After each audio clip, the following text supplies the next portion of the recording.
కర్పూరం ఉండాలి. ఆ 2 తమలపాకులు కూడా ఎలా ఉండాలంటే ఆ తమలపాకు కాడలు ఉంటాయి కదా, ఆ కాడలు 2 ఒకే వైపు రావాలి. ఒక తమలపాకుకి కాడ ఒకవైపు, ఇంకొక తమలపాకు కాడ ఇంకో వైపు వచ్చి మధ్యలో పచ్చకర్పూరం ఉంటే పరిహారం పనిచేయదు. 2 తమలపాకులకి కూడా కాడలు ఒకే వైపు రావాలి, మధ్యలో పచ్చకర్పూరం ఉండాలి. అలా ఉంచిన తర్వాత ఒక కాగితం తీసుకోండి.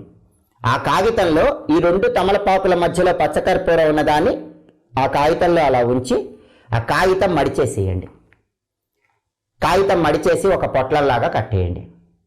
ఆ పొట్లాన్ని పూజా మందిరంలో అక్కడ ఉంచుకొని మీ సంకల్పం చెప్పుకోండి. అంటే మీ ఇంట్లో ఉన్న వాళ్ళ పేర్లు చెప్పుకోండి. మీ ఇంట్లో ఉన్న వాళ్ళ పేర్లన్నీ చెప్పుకొని మాకంతా అనుకూలంగా ఉండాలనుకొని అక్కడ భగవంతుడికి హారతి ఇచ్చి ఆ పొట్లాన్ని మగవాళ్ళైతే పర్సులో పెట్టుకోండి, ఆడవాళ్ళైతే హ్యాండ్ బ్యాగ్లో పెట్టుకోండి, పిల్లలైతే స్కూల్ బ్యాగ్లో పెట్టుకోండి. వారం రోజుల వరకు దాన్ని మార్చాల్సిన అవసరం లేదు.